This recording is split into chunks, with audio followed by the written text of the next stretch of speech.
क्या आप जानते हैं दुनिया का सबसे अमीर इंसान कौन था? आप शायद सोच रहे होंगे एलन मस्क, जेफ बेजोस या बिल गेट्स। सही है। मेरा मतलब, हाँ, ये लोग अमीर तो हैं, लेकिन ये इतिहास के कुछ सबसे अमीर लोगों के सामने कहीं भी नहीं ठहरते। आज हम बात करने वाले हैं तीन बेहद अमीर व्यक्तियों की, जिन्हें उनके समय का सबसे धनी माना जा सकता है। इस वीडियो में हम उनकी संपत्ति का अंदाजा लगाने की कोशिश करेंगे। उन्होंने अपनी दौलत कैसे कमाई, उन्होंने उस दौलत का इस्तेमाल कैसे किया एक स्थायी विरासत बनाने के लिए, और आखिर में उस पैसे का क्या हुआ। तो चलिए शुरू करते हैं। हमारी सूची में सबसे पहला नाम है अफ्रीका के महान शासक का। वह के सम्राट थे अपने चरम पर, और उन्होंने पश्चिम अफ्रीका में एक स्वर्ण युग की शुरुआत की थी। अधिकतर अनुमान उनकी संपत्ति को आज के समय में लगभग 400 अरब डॉलर के बराबर मानते हैं। हालांकि कुछ इतिहासकार मानते हैं कि उनकी संपत्ति इससे भी कहीं अधिक हो सकती थी, क्योंकि उनके धन का बड़ा हिस्सा प्राकृतिक संसाधनों और व्यापारिक नियंत्रण पर आधारित था, और वह सबसे ज्यादा जाने जाते हैं कि यात्रा के लिए, जो इस्लाम का सबसे पवित्र शहर है। और यह इसीलिए महत्वपूर्ण है क्योंकि उनके साथ एक बेहद विशाल काफिला था। इसमें लगभग 60,000 लोग शामिल थे, जिनमें सैनिक, सेवक, व्यापारी और गुलाम भी थे। और सभी लोग रेशम और फारसी कपड़ों में सजे हुए थे, जो बहुत ही महंगे और शानदार कपड़े थे, जो उनके वैभव और शक्ति का प्रदर्शन करते थे। उनके सामान के काफिले में 80 ऊंट थे, और हर ऊंट लगभग 300 पाउंड सोना लेकर चल रहा था। कहा जाता है यह यात्रा इतनी भव्य थी कि जिन शहरों से यह काफिला गुजरा, वहां लोग वर्षों तक इसकी चर्चा करते रहे। तो सवाल यह है कि आखिर उन्होंने इतनी अपार संपत्ति कैसे हासिल की। इसका बड़ा कारण था उनके साम्राज्य का केंद्रीय स्थान, क्योंकि उनका राज्य सहारा पार व्यापार मार्गों के बीच स्थित था, और उनके शासन में जो माली का एक प्राचीन शहर है, एक बहुत बड़ा व्यापारिक केंद्र बन गया था, जहां अफ्रीका, अरब और भूमध्य सागर की दुनिया के व्यापारी आते थे। इससे उन्हें सोना, हाथी दांत, नमक और यहां तक कि गुलामों जैसे कीमती सामान के व्यापार में मध्यस्थ बनने का मौका मिला, और इस मध्यस्थता से अपार राजस्व आता था। वास्तव में गुलामी ही शायद उनकी अपार संपत्ति का सबसे बड़ा कारण थी, क्योंकि स्वतंत्र लोगों या किसानों से आप सीमित ही ले सकते हैं, लेकिन गुलामों की मेहनत से पैदा होने वाली हर चीज पूरी तरह मालिक की होती थी, और यही व्यवस्था उनके आर्थिक साम्राज्य की रीढ़ बन गई। उनके विजयों ने उन्हें सोने और नमक की विशाल खदानों तक पहुंच दी, विशेषकर वे क्षेत्र जो उस समय दुनिया के सबसे समृद्ध संसाधन क्षेत्रों में गिने जाते थे। और युद्धों में मिले गुलामों को इन खदानों में काम पर लगाया गया, जिससे उत्पादन और संपत्ति दोनों बढ़ते गए। सोना उस समय वैश्विक व्यापार की धुरी था, और नमक कई क्षेत्रों में सोने जितना मूल्यवान माना जाता था। इन दोनों संसाधनों पर नियंत्रण ने मनसा मूसा को लगभग असीमित संपत्ति दी। इससे हमें समझ आता है कि मनसा मूसा इतने अमीर कैसे बने। अब बात करते हैं कि उन्होंने इस दौलत का इस्तेमाल कैसे किया। वह अपने समय में बहुत उदार माने जाते थे। उदाहरण के लिए, अपनी मक्का यात्रा के दौरान उन्होंने इतना सोना दान किया कि में महंगाई बढ़ गई, जो उस समय दुनिया के सबसे अमीर मुस्लिम राज्यों में से एक था। कहा जाता है इतनी मात्रा में सोना बाजार में आने से उसकी कीमत गिर गई और आर्थिक असंतुलन पैदा हो गया, जो कई वर्षों तक महसूस किया गया। यह शायद इतिहास का दुर्लभ उदाहरण है जब एक व्यक्ति की संपत्ति ने पूरे क्षेत्र की अर्थव्यवस्था को प्रभावित किया। मनसा मूसा ने अपने साम्राज्य के विकास पर भी खूब खर्च किया। उन्होंने सार्वजनिक भवन और मस्जिदें बनवाईं, जिनमें कई आज भी उनकी विरासत मानी जाती हैं। अपने लोगों के लिए सड़कों का विस्तार किया, जिससे व्यापार और आसान हुआ, और उनका राज्य और समृद्ध बना। उन्होंने प्रशासनिक व्यवस्था को मजबूत किया, व्यापारिक मार्गों की सुरक्षा बढ़ाई, और शहरों को आर्थिक केंद्रों में बदला। उन्होंने विद्वानों को आमंत्रित किया और बाहर से किताबें मंगवाई, ताकि उच्च शिक्षा को बढ़ावा मिल सके। इसी वजह से टिम्बकटू एक बड़ा इस्लामी शिक्षा केंद्र बन गया, और जैसे संस्थान प्रसिद्ध हुए जहां दूर दूर से छात्र अध्ययन करने आते थे। उस समय टिम्बकटू सिर्फ व्यापार का नहीं, बल्कि ज्ञान का भी केंद्र बन चुका था। मनसा मूसा केवल धनवान शासक नहीं थे, बल्कि एक दूरदर्शी निर्माता भी थे। उन्होंने समझा कि साम्राज्य केवल सोने से नहीं, बल्कि ज्ञान और बुनियादी ढांचे से मजबूत बनता है, और इसी सोच ने उनके शासन को स्वर्ण युग में बदल दिया। उनकी मृत्यु के बाद उन्होंने अपने उत्तराधिकारियों के लिए एक समृद्ध साम्राज्य छोड़ा, लेकिन वे इसे एकजुट नहीं रख पाए। विद्रोह हुए, व्यापार टूट गया, प्रांतीय शक्तियां मजबूत हो गईं, और धीरे धीरे यह विशाल साम्राज्य कमजोर पड़ने लगा, जो कभी दुनिया के सबसे समृद्ध राज्यों में गिना जाता था। उसका प्रभाव कम होता गया और यह स्वर्ण युग समाप्त हो गया। लेकिन की कहानी आज भी जीवित है, क्योंकि इतिहास उन्हें सिर्फ एक राजा के रूप में नहीं, बल्कि उस व्यक्ति के रूप में याद करता है जिसने धन, शक्ति, ज्ञान और उदारता के जरिए अपना नाम अमर कर दिया। और शायद इसी कारण उन्हें आज भी दुनिया का सबसे अमीर इंसान कहा जाता है।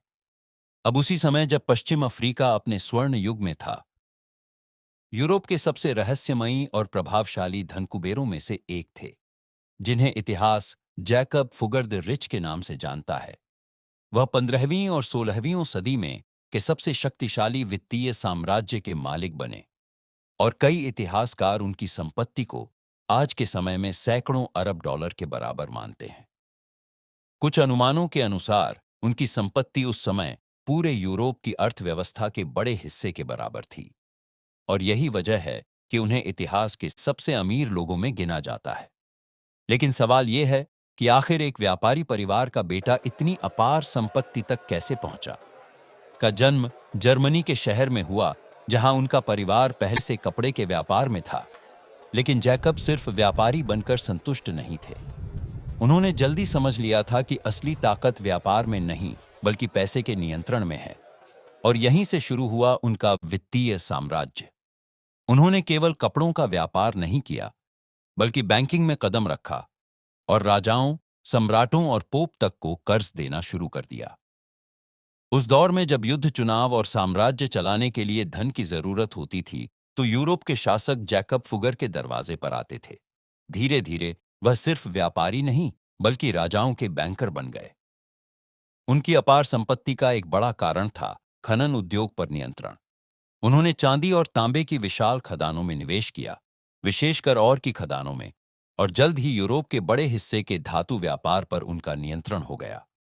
उस समय चांदी और तांबा केवल धातुएं नहीं थे, बल्कि मुद्रा और हथियारों की शक्ति थे, और जिस व्यक्ति के पास इनका नियंत्रण हो, वही असली ताकत रखता था। लेकिन केवल खदानें ही उनकी दौलत का स्रोत नहीं थीं। असली खेल राजनीति में था। जैकब फुगर ने शासकों को कर्ज देकर उनके फैसलों पर प्रभाव बनाना शुरू किया। सबसे प्रसिद्ध उदाहरण था का चुनाव। कहा जाता है कि जब पवित्र रोमन सम्राट के चुनाव में धन की जरूरत पड़ी, तो फुगर ने भारी वित्तीय सहायता दी, और इसी समर्थन से चार्ल्स पंचम सम्राट बने।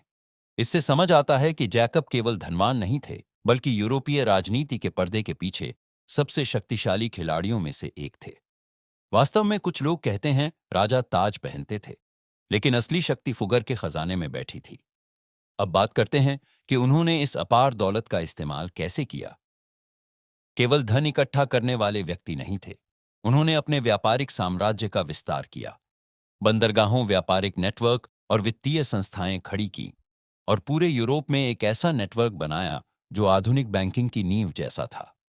उन्होंने चर्च को कर्ज दिया, राजाओं को वित्त दिया, और व्यापार मार्गों को नियंत्रित किया। यहां तक कि पोप तक उनके कर्जदार रहे। और कहा जाता है कि उस समय यूरोप में बहुत कम बड़े राजनीतिक निर्णय ऐसे होते थे जिनमें फुगर के धन की भूमिका न हो। लेकिन उनकी कहानी सिर्फ लालच की नहीं थी। वह अपने समय में दान के लिए भी जाने जाते थे। उन्होंने बनवाई जो दुनिया की सबसे पुरानी सामाजिक आवास परियोजनाओं में गिनी जाती है। गरीब लोगों के लिए बनाए गए इन घरों का किराया बेहद कम रखा गया, और आश्चर्य की बात यह है कि यह परिसर आज भी मौजूद है। उन्होंने चर्चों, सार्वजनिक भवनों और सामाजिक परियोजनाओं में भी धन लगाया, और इस तरह अपनी संपत्ति का उपयोग प्रभाव और विरासत दोनों बनाने में किया। लेकिन उनकी अपार संपत्ति का एक दूसरा पहलू भी था। आलोचक कहते हैं उनकी बैंकिंग व्यवस्था ने राजाओं को युद्ध करने की शक्ति दी और धर्म तथा राजनीति में धन का अत्यधिक प्रभाव बढ़ाया। कुछ लोग उन्हें आधुनिक पूंजीवाद का जनक मानते हैं, तो कुछ उन्हें वह व्यक्ति कहते हैं जिसने पैसे को सत्ता बना दिया। उनकी मृत्यु के बाद उन्होंने अपने उत्तराधिकारियों के लिए एक विशाल वित्तीय साम्राज्य छोड़ा। लेकिन समय के साथ बदलती राजनीति, युद्धों और आर्थिक परिवर्तनों ने उस साम्राज्य को कमजोर किया। फिर भी फुगर नाम इतिहास में अमर हो गया, क्योंकि केवल एक धनवान व्यक्ति नहीं थे। वह आदमी थे जिसने राजाओं को कर्ज दिया, साम्राज्यों को प्रभावित किया, खदानों पर कब्जा किया और बैंकिंग को सत्ता में बदल दिया। एक ऐसा व्यक्ति जिसकी तिजोरी में सिर्फ सोना नहीं, बल्कि यूरोप की राजनीति भी कैद थी। और शायद इसी वजह से इतिहास आज भी उन्हें दुनिया के सबसे अमीर और सबसे शक्तिशाली लोगों में गिनता है। अब तीसरे व्यक्ति की बात करते हैं कि जो चीन में धन के देवता की तरह माने जाते थे। शेन का जीवन बेहद साधारण था। वह एक भिखारी थे। जब चीन पर का शासन था, उनका एक दोस्त था जो आगे चलकर चीन का सम्राट बना। गरीबी ने दोनों को महत्वाकांक्षी बना दिया। जहां झू राजनीति में गया, वहीं शेन ने व्यापार का रास्ता चुना। उस समय चीन में अराजकता थी और उसने इसी में अवसर देखा। उसने उन जमीनों पर कब्जा कर लिया जिनके मालिक मर चुके थे या भाग गए थे। इनमें एक प्रभावशाली परिवार की जमीन भी शामिल थी और इन्हीं जमीनों से मिले धन ने उसकी किस्मत बदलनी शुरू कर दी। इन जमीनों से मिले संसाधनों और मुनाफे से उसने अपना व्यापार साम्राज्य खड़ा किया। उसने रेशम, चाय और सिरेमिक का निर्यात शुरू किया और यह बेहद सफल रहा। उस समय चीनी रेशम और चीनी मिट्टी के बर्तन दुनिया में विलासिता और प्रतिष्ठा के प्रतीक माने जाते थे और शेन ने इस मांग को अवसर में बदल दिया। उसने अपनी भौगोलिक स्थिति का फायदा उठाया, जिससे वह समुद्री व्यापार के जरिए दूर देशों तक पहुंच सका। उसके जहाज दक्षिण पूर्व एशिया से लेकर दूरस्थ बाजारों तक पहुंचते थे और जल्दी ही वह विलासिता के सामान का सबसे बड़ा व्यापारी बन गया। लेकिन उसकी संपत्ति केवल व्यापार से नहीं बढ़ी। उसकी असली प्रतिभा अवसर पहचानने में थी, जहां दूसरे व्यापारी केवल माल बेचते थे। शेन पूरे व्यापारिक तंत्र को नियंत्रित करना चाहता था। उसने गोदाम बनाए, बंदरगाहों में प्रभाव बढ़ाया और व्यापारिक नेटवर्क ऐसा बनाया कि उसका नाम धन और सफलता का पर्याय बन गया। कुछ कथाओं में कहा जाता है कि जिस व्यापार मार्ग से लाभ होता था, वहां किसी न किसी रूप में शेन का प्रभाव जरूर होता था। जब उसके दोस्त के शासन में शांति आई, तो व्यापार और बढ़ा और उसकी संपत्ति आसमान छूने लगी। साम्राज्य स्थिर हुआ, सड़कें सुरक्षित हुईं और बाजार फैलने लगे। स्थिरता का सबसे बड़ा लाभ शेन जैसे व्यापारियों को मिला। उसकी संपत्ति इतनी बड़ी हो गई कि वह राज्य के बराबर हो गई। कुछ कथाओं में तो यहां तक कहा गया कि उसकी निजी संपत्ति शाही खजाने को चुनौती देती थी। कहा जाता है कि आज जो हम देखते हैं, उसके निर्माण और मरम्मत में शेन के धन का भी योगदान था। चाहे इतिहासकार इस दावे पर बहस करें, लेकिन इतना स्पष्ट है कि वह इतना धनी था कि साम्राज्य स्तर की परियोजनाओं में सहायता दे सकता था और बिना सोचे समझे सम्राट की मदद करने को तैयार रहता था। कहा जाता है, जब भी राज्य को धन की जरूरत होती, शेन सहायता देने में पीछे नहीं हटता था। हालांकि उसकी संपत्ति का कोई सटीक आंकड़ा नहीं है, लेकिन यह जरूर स्पष्ट है कि वह बेहद अमीर था।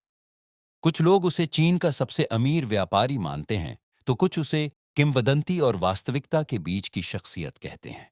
लेकिन हर कहानी एक बात पर सहमत है, उसकी दौलत असाधारण थी। लेकिन हर महान धन कुबेर की कहानी की तरह उसकी कहानी में भी मोड़ आया। समस्या तब शुरू हुई जब उसकी सफलता बहुत बड़ी हो गई। एक व्यापारी जो सम्राट का मित्र था, अब इतना शक्तिशाली हो चुका था कि स्वयं सत्ता को असहज महसूस होने लगा। इतिहास में अक्सर राजाओं को धनवान लोग तब तक पसंद आते हैं जब तक उनकी दौलत ताज को चुनौती न लगे, और शेन के साथ भी शायद यही हुआ। कहा जाता है, उसकी संपत्ति से सम्राट को खतरा महसूस हुआ, क्योंकि कोई भी शासक अपने राज्य के भीतर अपने बराबर प्रभाव रखने वाले व्यक्ति को आसानी से स्वीकार नहीं करता। और वही धन जिसने शेन को महान बनाया, वही उसके पतन का कारण बनने लगा। अंत में उसकी सफलता ही उसके पतन का कारण बनी। उसके परिवार को निर्वासित कर दिया गया और उसकी पूरी संपत्ति जब्त कर ली गई। जो व्यक्ति कभी चीन के सबसे धनी लोगों में गिना जाता था, उसका साम्राज्य सत्ता के एक फैसले से खत्म हो गया। कुछ कथाओं में कहा जाता है, उसने निर्वासन में जीवन बिताया। कुछ में कहा जाता है कि उसका नाम जानबूझकर इतिहास से दबा दिया गया। लेकिन उसकी कहानी बच गई, क्योंकि वह केवल धन की कहानी नहीं थी, बल्कि उस खतरे की कहानी भी थी जो तब पैदा होता है जब किसी व्यापारी की ताकत बहुत बड़ी हो जाए। कि विरासत इसीलिए अनोखी है क्योंकि वह तलवार से नहीं, व्यापार से शक्तिशाली बना। एक भिखारी से धन कुबेर बना एक व्यापारी, जिसने साम्राज्य जितनी संपत्ति बनाई और अंत में उसी संपत्ति ने उसे बर्बाद कर दिया। एक ऐसा आदमी जिसे चीन ने धन का देवता कहा। एक ऐसा व्यापारी जिसकी दौलत किंवदंती बन गई। और एक ऐसी कहानी जो बताती है कि कभी-कभी अपार धन केवल शक्ति नहीं, खतरा भी बन जाता है। इन तीनों कहानियों को ध्यान से देखें तो एक समान बात सामने आती है। इन सभी ने अपनी संपत्ति मुख्य रूप से व्यापार के जरिए बनाई और ये सभी अपने धन के मामले में उदार भी थे। लेकिन एक और सच्चाई है, उनकी संपत्ति स्थायी नहीं थी। समय के साथ सब खत्म हो गया। आज के अरबपतियों से यह तुलना दिलचस्प है क्योंकि आज का धन तकनीक और डिजिटल दुनिया पर आधारित है, जबकि पहले संसाधनों और व्यापार पर निर्भर था। अब देखना यह है कि इतिहास किसे ज्यादा याद रखेगा, पुराने अमीरों को या आज के।